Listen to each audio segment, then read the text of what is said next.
Bob Blackman, thank you for coming in to talk to us. We all know that the issue of caste discrimination is one that's really important to certain members of the Hindu community, and in particular the Hindu community. In your role as chair as the all-party parliamentary group on Hinduism, what have you done to kind of address this and to look at it? Well, clearly it's a deeply emotional issue, and I think one of the first things you've got to do is to try and divorce the emotion from the facts on the ground. Now, the reality is that if you suffer from some form of discrimination, that's deeply personal and clearly wrong. So what we're going to try and do is make sure that we have appropriate measures in place to deal with that particular issue.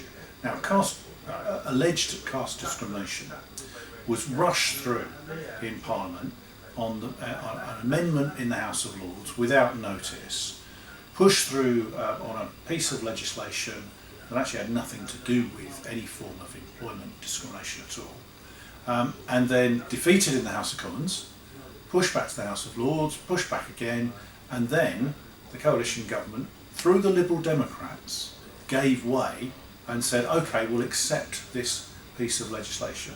Not surprisingly, I think it's fair to say that the whole Hindu community were extremely annoyed that suddenly this came out of nowhere, without proper consultation, without consideration on the ground of what the position is, to actually be quite draconian legislation.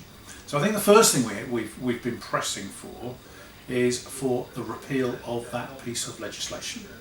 So what the government decided to do, quite rightly in my view, was to consult on the issues and then take note of those considerations. Now, that consultation has ended and the government is considering what to do next.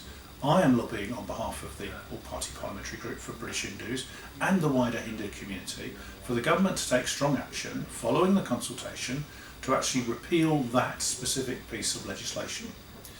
We do know that caste discrimination in employment law in particular is quite soundly based. There has been already case law on this issue, so that if were someone to be the victim of caste discrimination, then in law there would be a remedy without this unwanted, unnecessary legislation. So I think that's the key point. The second thing that I would say is that were this legislation to be enacted, we would then have a position whereby the issue of caste would be one that will be constantly monitored. Now, within the Hindu community, there will be people that are very caste conscious. There are others that frankly are not. We have intermarrying going on. It's very largely dissipated, but it will still be prevalent, particularly for the first generation. But as each subsequent generation who've been born here, brought up here, educated here, has gone on, clearly it's changed.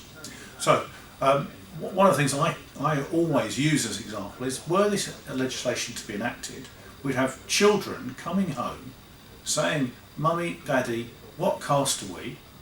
Because the teacher has said, in order to make sure you're not discriminated against, we have to monitor what caste you are. Now the children probably aren't aware, and actually that's probably a good thing.